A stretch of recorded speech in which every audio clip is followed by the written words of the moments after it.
when it comes to utilizing herbs, maybe you've grown your own, you've picked up some in the grocery store, you want to make sure that they're cut fresh, but they can be kind of a beast to cut up yourself. Here's a little kitchen shorty to help you do that with rosemary. Now take the rosemary, hold it at the top, and then slide your fingers down the main stalk of that rosemary. I'm gonna get another one just to give you a good view and to show you again. Hold at the top, slide your fingers down that main stem. If it breaks, it's okay. Nobody panic.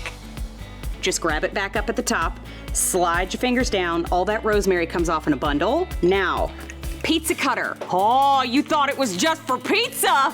No, you can use it for so many other things. Bundle up that rosemary on your cutting board, run it back and forth. Go cross-hatch method.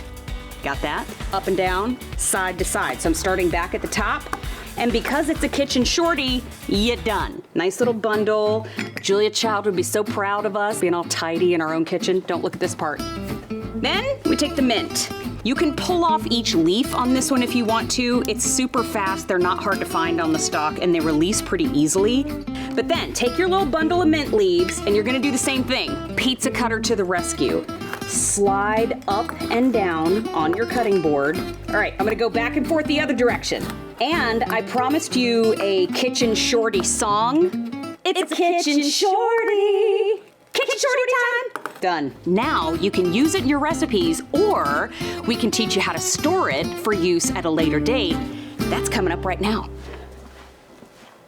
Kitchen shorty time. All right, time for kitchen shorty number 2. We've got the mint, we've got the rosemary all diced up into little pieces, but what if you want to use it in the wintertime? Aha! Fast forward 2, get yourself a nice silicone tray. Gonna put that on the cutting board now. Take the mint, put a little bit of the leaves in each square. Doesn't have to be a lot, because remember, especially with mint can be very, very strong, so you don't necessarily have to fill it up all the way. All right, rosemary into the other containers. Love an ice cube tray for this. If you don't have a silicone tray, don't panic.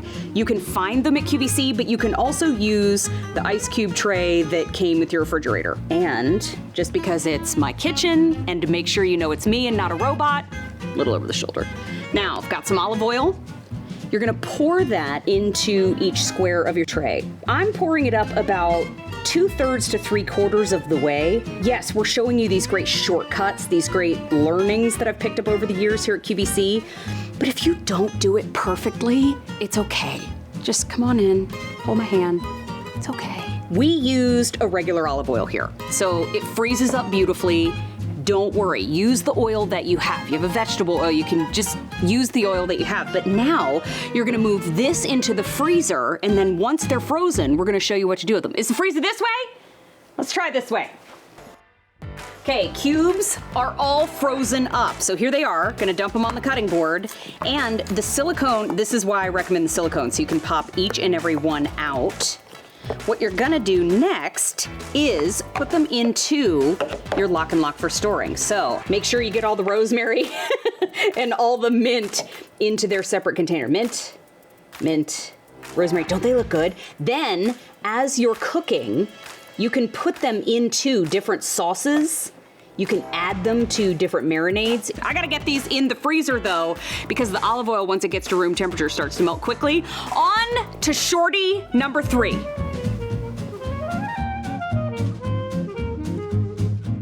Now, when it comes to lettuce, if you get it at the store, or if you have a co-op, or if you grow it yourself, you notice that once you get it out of the ground, it can start to close up on you. Well, I'm gonna share something super obvious about lettuce. It's a plant! So the more water that you can keep near it or in it or on it, the longer it's gonna last. And once you get it into water, it's actually gonna bloom. Take the end off of your romaine. By the way, in the summertime, save this. If you have little kids, this is a great art project. You dip this in paint and you stamp it on paper and it looks like a flower.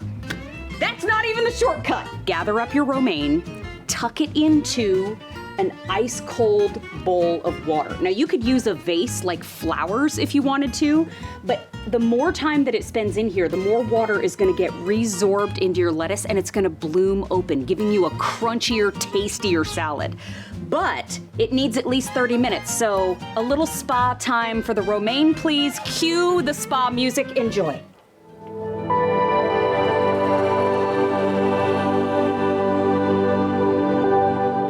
kitchen shorty number 4. I was just rooting around in our supplies here at QVC and thought, let me give you a shortcut for what pan to use in your kitchen. This is an aluminum non-stick pan. This is a great everyday size too. You can make your omelets, your potatoes. I'm clearly fixated on breakfast today. This is a cast iron pan, great heft to it. If you have cast iron and you're saying, oh, I don't like seasoning it, I don't like the care of cast iron, but I love the way it cooks, I recommend you upgrade to a cast iron pan with a non-stick. And this one, if I may say, it's from Cook's Essentials here at the QVC, and it's got a little pour spout on either side. She just slipped into host mode. Okay, we're gonna put the cast iron down. This is stainless steel. This is the one that you see used in restaurants. This is the one that you see used in all kinds of different recipe videos by the pros. Really well made, solid, sturdy, and not as heavy as cast irons. These, lightweight in the aluminum, heavyweight in the cast iron, medium weight in the stainless steel. Recommended for replacing with the aluminum pans every 1.5 to 2 years. Cast iron, generations worth.